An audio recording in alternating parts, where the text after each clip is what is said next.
बिस्मिल्लाहिर्रहमानिर्रहीम। Welcome back to our YouTube channel. प्यारे दोस्तों, हमारे चैनल फन विद मुज़्ज़लिफ़ा में आप सबको खुशामदीद। प्यारे दोस्तों, आज मैं आपके साथ एक अच्छी और एक नई स्टोरी शेयर करने लगी हूँ। वीडियो को पूरा देखिएगा, स्किप ना कीजिएगा। चले आए अब स्टोरी की शुरुआत करते हैं। मैना और कौवे की कहानी। एक दफा का जिक्र है, किसी जंगल में मैना और कौवा रहते थे। मैना और कौवा पड़ोसी थे। मैना का घर मोम का बना हुआ था और कौवे का नमक का। मैना के दो प्यारे प्यारे बच्चे थे, जीनू और मीनू। मैना जब कभी कोई अच्छी चीज पकाती, कौवे के लिए भी बच्चों के हाथ भिजवा देती। बच्चों से कहती पड़ोसियों का ख्याल रखना चाहिए। एक दिन मैना ने खिचड़ी पकाई, घर में नमक खत्म हो गया था।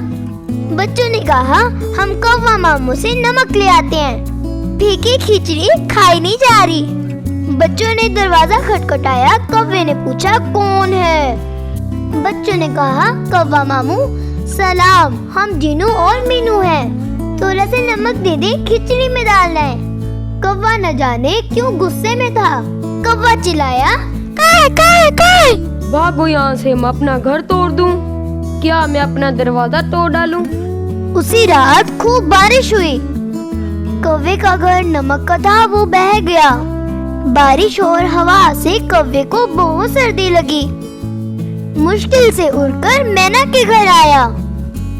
दरवाजा खटखटाया। मैना ने कहा, कौन है? मैना आपा, मैं आपका भाई कौवा हूँ। थोड़ी सी जगह दे दे, मैं सर्दी में मर जाऊंगा। मेरा घर बह गया है।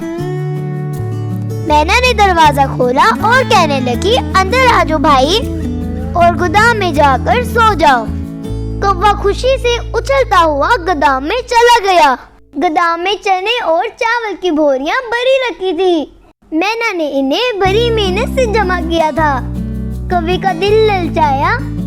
उसने अंदर से कुंडी बंद कर ली और बोरी में से एक चना निकाला और कटम से उसको काटा। आवाज सुनकर मैना ने पूछा, क्या खा रहे हो मियाँ? कौवे ने फिर कहा, अपने भाई की मंगनी के बादाम खा रहा हूँ। इसी तरह रात गुजर गई। सुबह सवेरे बच्चों को भूख लगी। मैना ने कहा, जाओ बच्चों, गोदाम में चने रखे हैं, जाकर खा लो। जब बच्चों से दरवाजा नहीं खुला तो उन्होंने दरवाजा खटखटाना शुरू कर दिया। किसी ने जवाब न दिया।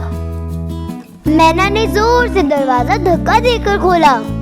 चनों का थैला खाली पड़ा था। कौवा पेड़ पकड़े जमीन पर हाय हाय कर रहा था। बच्चे और मैना परेशान हो गए।